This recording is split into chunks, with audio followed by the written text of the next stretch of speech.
Seja bem-vinda, seja bem-vindo. Eu sou a Carol Tormena, se é a sua primeira vez por aqui, e neste canal eu ajudo mulheres a blindarem as suas famílias através de um relacionamento sólido. E é por isso que o tema de hoje, 4 passos para que você possa rezar bem pelo seu casamento. O que é rezar bem por um casamento? É ser efetivo, né, naquilo que você está pedindo, que você consiga receber aquilo. Eu sei que Deus, ele dá a graça, porém nós temos a ação que pode bloquear essa graça, ou nós podemos ter uma ação que vai fazer com que essa graça chegue o mais rápido possível na nossa vida. E eu sei disso porque isso é uma promessa de Deus: pedi e recebereis, procurai e achareis, batei e a porta vos será aberta. E para que a gente entre nesse contexto de como rezar bem, eu quero contar para você uma história pessoal minha, para que você veja que isso que eu vou te falar funciona. Para isso que eu vou te falar, quando a gente entende o que é que nós precisamos fazer, isso funciona. Eu teve uma época em que eu rezava muito pelo meu marido, e aqui a gente está falando sobre casais, né? E a esposa tem um poder muito grande de intercessão pelo marido e vice-versa. O marido tem um poder muito grande de intercessão pela esposa. E o que aconteceu é que eu sempre pedi essa transformação para ele. Ai, Senhor, e fazia novena. Mude isso no meu marido, mude isso no meu marido, mude isso no meu marido. Eu sempre ia com o mesmo pedido, né? Sempre firme, não sabendo que eu tenho que ter fé, que eu tenho que ser persistente, que eu preciso ter consciência do que eu estou pedindo, ter clareza do que eu estou pedindo. Eu sempre ia na mesma intenção. E por anos eu fui na mesma intenção. Anos. Para ser mais exata, se eu me lembro bem, talvez minha memória falhe, mas cerca de 4 anos eu fiquei nessa mesma intenção. Acho que até mais. E eu me lembro que eu participava de adoração, eu participava de missa, sempre nessa intenção, sempre levando essa intenção. Fazia orações específicas, né?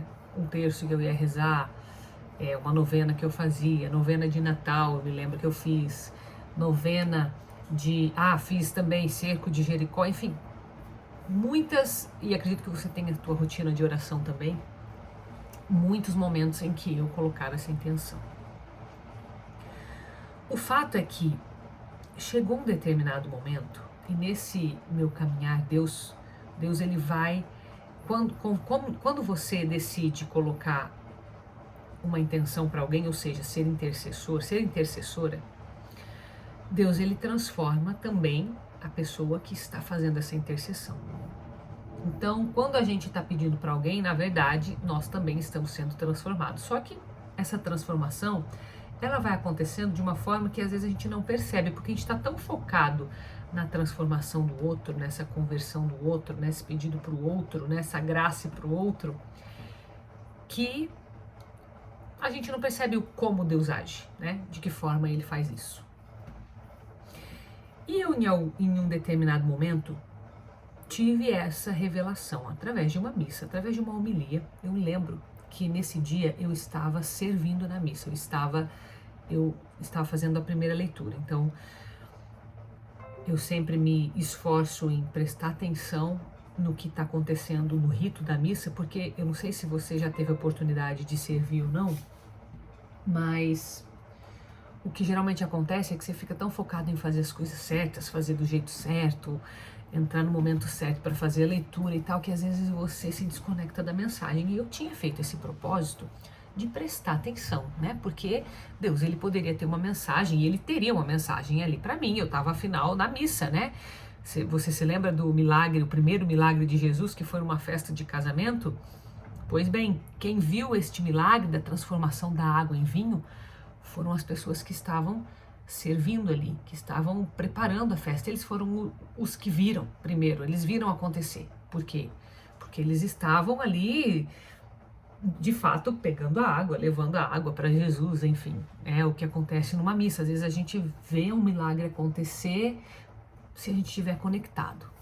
E eu tinha esse propósito, né? Por causa das bodas de Caná, eu tinha esse propósito de, não, eu preciso ficar atenta, não posso só estar ali cumprindo um rito.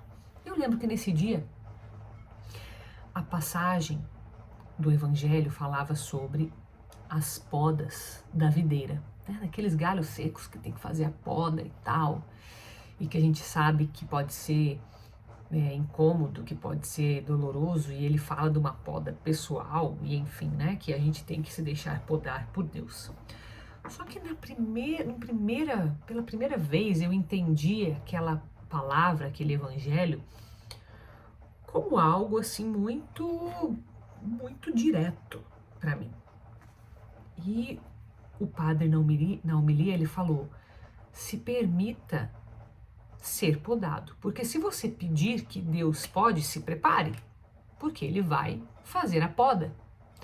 E essa poda não vai pensar que é uma coisa gostosa, prazerosa de ser feita. É uma poda. Então, o que você faz com a planta quando você vai numa plantinha, se você não tem uma videira no teu jardim, né? Você tem as folhas secas, você corta aquelas folhas secas. Se tem folhas que estão já murchas, você corta fora. Então, você está cortando, de fato, aquilo que já não está tão bom.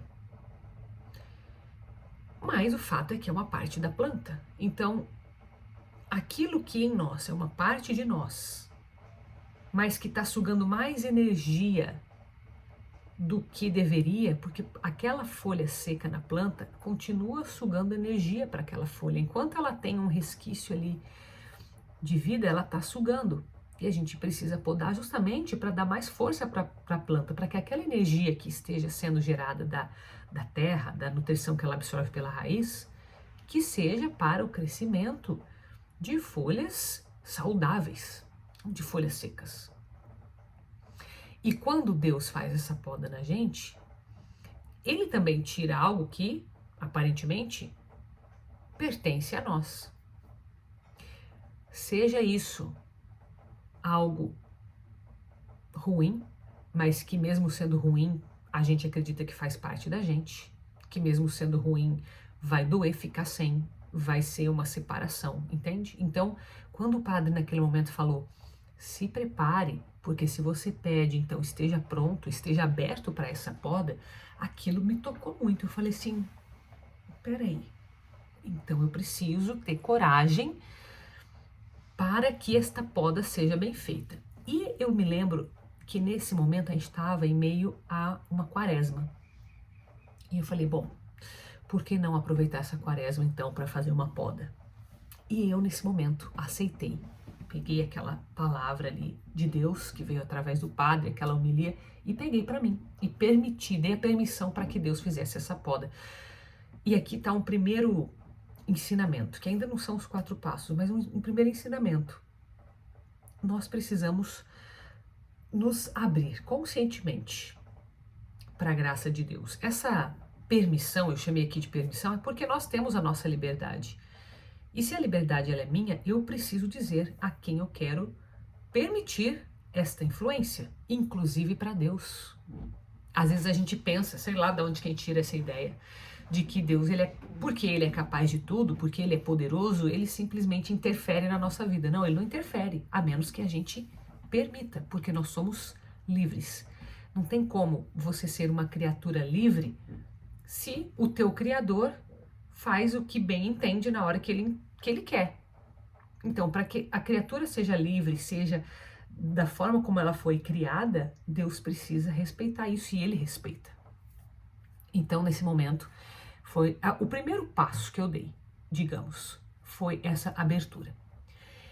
E aí, as semanas consequentes, os meses consequentes, eu continuei naquela minha oração, fazendo aquela intercessão, pedindo pelo meu marido. Tá bom. O fato é que, quando eu permiti que Deus me fizesse a poda, ele foi mexendo comigo, internamente. E eu comecei a me incomodar com certas coisas.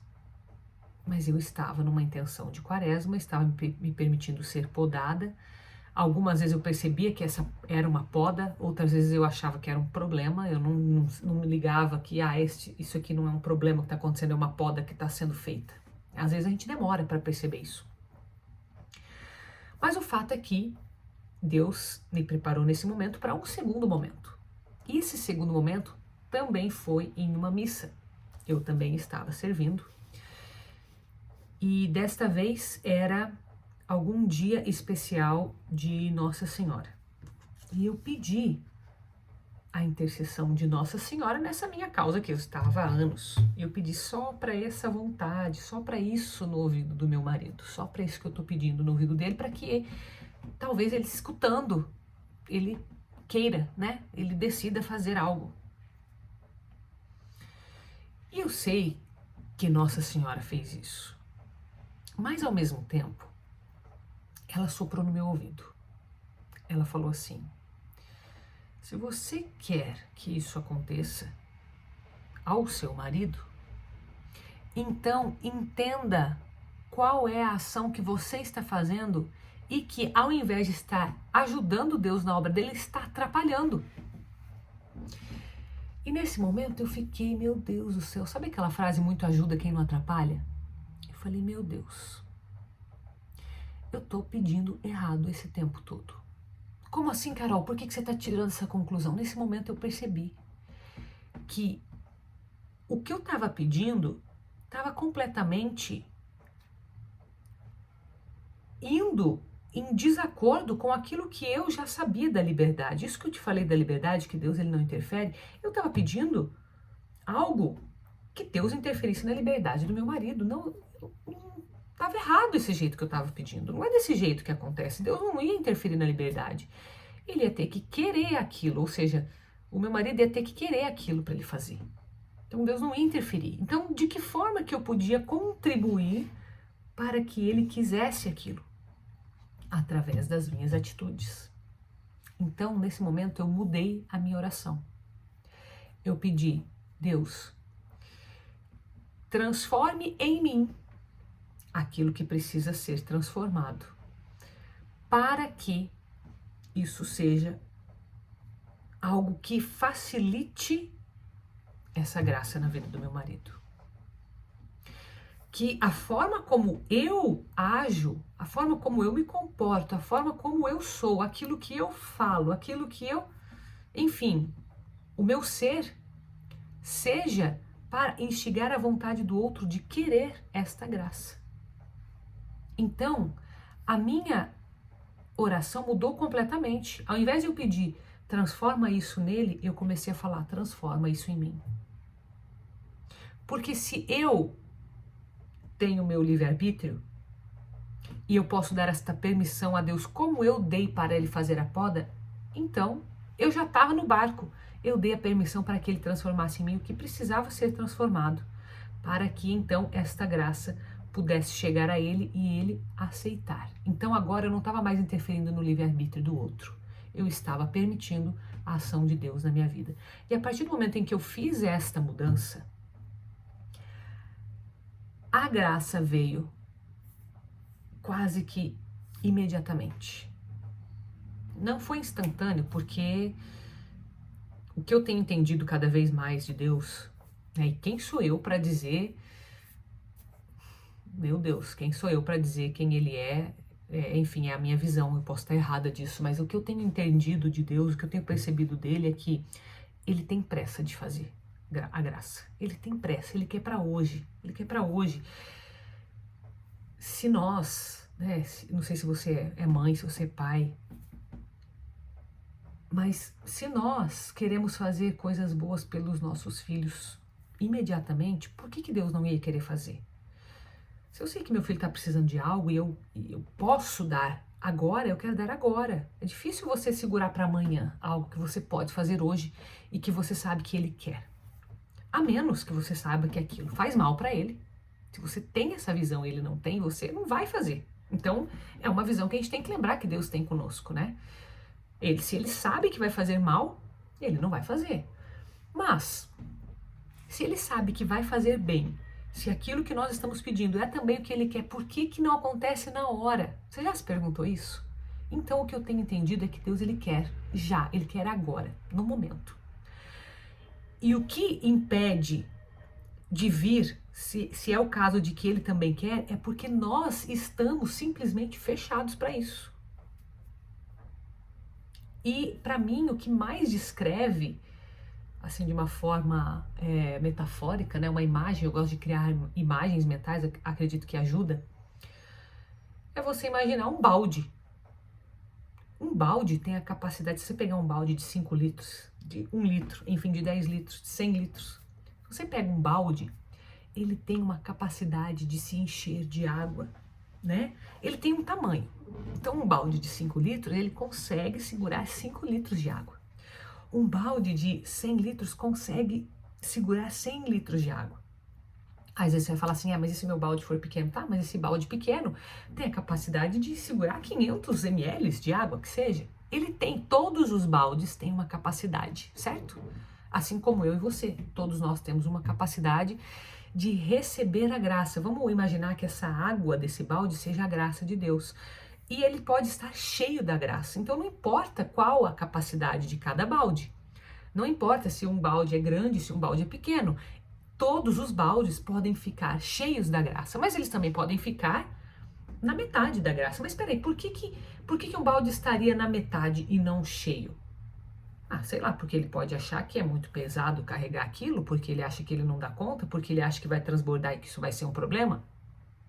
Mas também esse balde ele pode estar virado de ponta cabeça. E a graça ser vim para encher e nunca enche porque ele está virado. Então eu vejo que nós somos mais ou menos como este balde. Nós somos o balde, Deus vem com a graça que é a água. Às vezes nós bloqueamos porque a gente acha que, não, mas eu não dou conta de pegar, de encher, de me encher. Eu não vou dar conta, eu vou quebrar, eu vou estourar. Eu não vou conseguir sair do lugar com tanta coisa dentro de mim. Isso que eu tô falando de graça, mas é porque acho que a nossa mente às vezes não tem noção. Acha que pode ser um peso, acha que pode ter uma responsabilidade muito grande, acha que não vamos dar conta. E você fala assim, Carol, mas com graça isso acontece? Sim, com graça, porque às vezes a gente não enxerga aquela graça como graça no momento. Se a gente enxerga como um problema ou como um peso, a gente já não quer. Então a gente dá uma desviadinha daquela água, dá uma tampadinha em cima. Ou às vezes a gente se vira mesmo.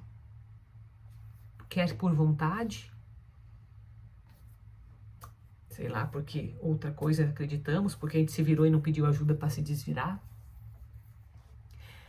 Mas o fato é que eu tenho entendido isso de Deus, que quanto mais a gente consegue perceber que nós podemos ser esse balde aberto e disposto a receber, ou esse balde fechado, que é o que bloquearia a ação de Deus, ou que permitiria essa ação ao máximo. Mas eu entendo que depende mais da nossa atitude, sabe? E entendendo que depende mais da nossa atitude, então quanto menos eu pedir transformação do outro e mais eu pedir a minha transformação, melhor. E eu tive essa confirmação numa passagem, lendo a Bíblia, uma passagem que dizia justamente isso. Bom, o pedir recebereis, procurai achareis, batei a porta será aberta. Mas entendendo que esse pedir e recebereis depende de nós estarmos voltados para Deus. E agora eu quero dar para você, então, dito essa história, para que você entenda da onde que eu tirei isso. Os 4 passos para você rezar melhor. Porque às vezes você está aí pedindo no teu casamento, para você rezar bem no teu casamento, você está pedindo a transformação do outro. E não que o outro não precise de transformação. Não estou falando isso.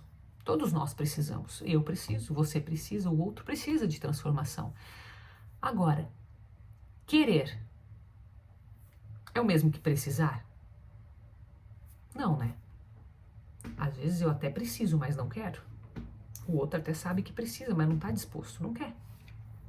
Então, sabendo disso, eu preciso parar de pedir a transformação do outro somente e pedir a minha. Só que para isso a gente precisa primeiro ter esse primeiro passo, que é ter uma clareza do que a gente pede. Porque às vezes as pessoas falam assim, eu quero ter paz no casamento. O que é ter paz no casamento? Quero ter harmonia no casamento. Quero ter um companheiro. O que é um companheiro? Bom, primeiro que o companheiro está pedindo a transformação do outro, né? Eu quero ter um casamento feliz. Mas o que é um casamento feliz? Então, às vezes, falta essa clareza, sabe? Tipo, não, eu quero viver isso aqui, ó. Eu quero sentir felicidade, eu quero ser satisfeita no meu casamento. Tá, ser satisfeita. Será que para ser satisfeita a gente precisa de determinadas coisas ou será que é muito mais um estado, né? Então, a gente ter primeiro essa clareza do que exatamente significa aquilo que eu estou pedindo. O que é? O que eu quero? E onde que isso me leva? Então, não é só ter clareza do o que, é entender o porquê daquilo. Tá, eu quero ser feliz no meu casamento. O que é este ser feliz? Ser feliz no meu casamento é eu poder ter meu próprio dinheiro para não depender do meu marido? Não sei, para algumas pessoas vai ser isso. É eu ter a companhia do meu marido nos fins de semana, ou não todos os dias, para mim é importante todos os dias, ou no fim de semana, ou, deixa eu fechar essa cortina aqui, ou para mim é importante, sei lá, ter alguma atividade junto com ele, sei lá, ter um projeto junto. Para mim isso seria felicidade. Para mim felicidade seria poder viajar com meu marido. Para mim felicidade seria ter uma vida de oração com ele. Para mim felicidade seria ter pensamentos mais parecidos. Sentir que ele me ama. Se eu sentisse que ele me ama, mas como que eu vou sentir que ele me ama? Será que o problema está no ele me amar ou em eu receber? Será que eu estou recebendo esse amor como eu estou recebendo a graça de Deus? Como esse balde? Bom, estou colocando aqui questões para você entender o que é essa clareza, né? Essa clareza, ela vai muito mais do o que, passa pelo porquê, passa pelo para quê? Para que eu quero isso? Às vezes a gente coloca no outro uma responsabilidade que depende da gente. Eu me sinto insegura, mas é responsabilidade do outro me fazer sentir segura? Será que essa segurança não teria que vir de Deus? Será que ela não teria que vir das minhas atitudes, das minhas buscas, dos meus entendimentos? Será que eu peço respeito para o outro, mas será que não sou eu que tenho que me sentir respeitada e me fazer ser respeitada no sentido de quanto que eu me respeito no meu dia a dia? Então, estou trazendo para você aqui clareza. Essa clareza daria para a gente aprofundar, fazer um vídeo só disso, mas é o que, por quê, para que disso, tá? Explorar bem isso. Esse é o primeiro passo. O segundo passo é justamente pegar, entendendo então desta clareza, que pode ser uma clareza já pronta, certa, e pode ser uma clareza que está falando ainda do outro. Não, eu quero que o outro comece a fazer isso. Não, aí você vai parar. E aquilo que você quiser que o outro te faça, faça você a ele. E foi essa passagem que me deu a clareza de que, de fato, eu preciso pedir a transformação para mim e não para o outro. Sou eu que preciso mudar. O outro precisa? Precisa também, deve precisar bastante, inclusive, né? Mas o que acontece é que eu não posso interferir no livre-arbítrio do outro. Portanto, eu vou pedir essa transformação para mim. Tá bom. Então, o segundo passo... gente, deixa eu conseguir arrumar isso aqui que tá dando um reflexo, né?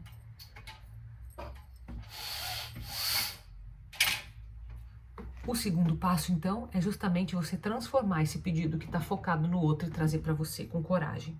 Para que você faça, então, aquilo que eu quero do outro, então eu vou começar a fazer. Eu já faço, Carol. Isso eu já faço. Eu faço muito bem isso. Faça mais, faça melhor. E não só no teu conceito. Às vezes a gente julga que a gente tá bom naquilo, mas tá bom no teu ponto de vista. Se eu tivesse no lugar dele, para mim estaria bom. Mas peraí, mas para ele isso tá bom? Às vezes, por exemplo, a gente entende, vamos pegar aqui um exemplo. Eu entendo a paciência como sendo a capacidade de parar uma irritação. Eu comecei a me irritar e parei. Talvez para o outro a paciência seja todos os dias ele fica quieto para não bater boca, mas para ele isso é paciência e para você isso está sendo falta de diálogo. Então, coisas diferentes, interpretadas diferentes. Então, às vezes, a gente tem que se colocar literalmente no lugar do outro, não é a gente se colocar eu estando no lugar dele, é eu sendo ele. Então, o que ele quer? E eu tô dando isso para ele dessa forma, ou tá alinhado dessa forma, porque às vezes a gente tá esperando coisas diferentes. E aí sim, nessa oração, eu entender isso, né, com esta clareza também, e trazer para mim, então, essa transformação que eu peço no outro, que eu consiga fazer isso. Porque o crescimento é meu. Em primeiro lugar, eu estou crescendo espiritualmente. E ainda, de bandeja, o outro pode se transformar. Nossa, que maravilha. É esse o nosso objetivo. Então já tem 2 passos aqui. Faltam mais 2 passos. O terceiro passo é você então entender que, se isso de fato é importante, que venha em primeiro lugar no teu dia. Às vezes as pessoas deixam para fazer orações de noite. De noite é sempre mais complicado, porque você já está cansado, porque você já está com um monte de coisa na cabeça, às vezes pensando nas obrigações e responsabilidades do dia seguinte. E já está com pendências do próprio dia, muitas vezes. Enfim, o final do dia, geralmente, ele é válido para você fazer uma avaliação do que aconteceu. Mas não para você... E é válido rezar nesse momento. Mas não só neste momento, porque daí você está falando para você mesma que tem muita coisa mais importante no teu dia. Você fez tudo e deixou por último esse pedido. Se realmente isso é importante, mostre em primeiro lugar para você mesma que isso é importante. Peraí, se você está tirando o teu tempo, entendendo que não é fácil você entender essa clareza, só que eu te falo que é mais difícil permanecer do jeito que tá, é que às vezes a gente se acostuma, mas é mais difícil, porque isso tem muitos malefícios, ao longo dos anos isso piora. Hoje pode estar suportável, amanhã vai estar insuportável. Então a gente tem que entender isso, então é importante, eu vou colocar, isso vai ser a primeira coisa do meu dia, eu vou fazer isso como primeira coisa do meu dia. Se é importante, priorize. Isso te dá uma mensagem de que vale a pena. Porque se não vale a pena, por que você está pedindo? Entende? Então, se vale a pena, se é importante, se a oração, tua conexão com Deus, a tua transformação, e que de quebra vai trazer a transformação do outro, é importante, então faça de manhã, faça na primeira oportunidade do teu dia. Coloque, crie essa oportunidade. Isso é importante. Aqui eu tô falando de mudança de mentalidade. Não é uma coisa para você fazer agora para conseguir aquilo ali, acabou. Não, isso é sempre. E você pode pegar, na verdade, para qualquer área da tua vida. Eu tô falando especificamente porque o meu objetivo é ajudar os casais. Mas você pega isso para qualquer área da tua vida. E a gente tem um 4º passo, né? Qual que é o 4º passo? Constância. Anota essa palavra. Carol, mas você não falou que vem imediatamente? Ué? Mas e quem garante que eu estou fazendo a minha parte, que eu entendi de fato qual que é a minha parte? Esse imediatamente, se ele depende de eu ser o balde virado e aceitando essa água e parando de desviar dessa água caindo, peraí, então a transformação é minha. Às vezes a gente tem uma pequena transformação e acha que tá tudo certo, que já tá bom, que parou por aí. Não, a gente não sabe. Então a gente tem que ser persistente. Por mais que Deus tenha pressa, então eu também tenho que ter pressa. Então quanto mais conexão eu tenho, quanto mais eu insisto nisso, mais rápido vai vir a própria clareza para a minha mente. Então a constância ela é importante, primeiro, porque mostra que se aquilo realmente é importante, não importa quanto tempo você tenha que fazer, continua sendo importante ao longo do tempo. Certo? Ó, eu contei para você a minha história de 4 anos. A gente sabe que tem histórias da nossa igreja de santos que muito mais do que 4 anos, né? Santa Mônica, 30 anos. Santa Rita de Cássia, também quase uma vida inteira, né? Então, o que eu vou te falar? Que a gente vai desistir? Se é importante, continua sendo importante ao longo dos anos, e é por isso que é importante, lá naquele exercício da clareza, você entender o para quê. Porque se é uma coisa muito imediata, muito pontual, é muito esforço que demanda, porque eu tô falando aqui de persistência, eu tô falando aqui de prioridade, eu tô falando aqui de pegar para si essa transformação. Você entende que é muita coisa, então tem que ser algo que realmente vale a pena. Não pode ser uma coisinha que no fundo você fala assim, não, isso não é para tanto. Não, a gente tem que estar convicto do que a gente quer, porque pedi e recebereis. Se você não está convicto de algo que você vai receber, vai ser um problema isso depois. Às vezes a gente acha que o problema é não ser atendido. Será? Peraí, porque se eu tenho certeza daquilo que eu quero e eu recebo, ótimo. Agora, se eu não tenho certeza, se eu fico sempre variando, uma hora quero uma coisa, outra hora quero outra, uma hora peço isso, outra hora peço aquilo, aí fica complicado, porque aí você não sabe exatamente o que você quer. Como que você vai receber o quê? O que você vai saber do que você está recebendo, o que você está pedindo? Se cada hora você está pedindo uma coisa, como que você vai receber isso? Entende? Então, mas essa promessa é séria: pedir, recebereis, procurai e achareis, batei, a porta vos será aberta. Então a gente tem que ter consciência e responsabilidade com aquilo que a gente pede. E se a gente está pedindo para nós, e nós estamos nos comprometendo, certamente isso vai agilizar o teu processo. Não é porque você está agilizando Deus, está passando na frente dos outros, não tem a ver com isso.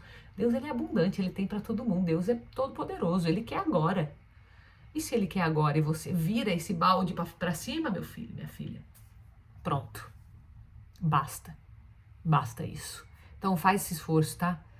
Eu sei que é profundo isso que a gente está falando aqui, né? É profundo, mas vale a pena. Se vale a pena, faz isso. E aproveita, compartilha esse vídeo. Tem mais pessoas, com certeza, que estão virando o balde delas e não tem noção, porque às vezes não se ligaram desse conteúdo que eu postei aqui. Tá gratuito aí para você, então me ajuda a compartilhar, me ajuda a crescer esse canal, porque é só para ajudar os casais, tá bom? Então, um beijo, fica com Deus.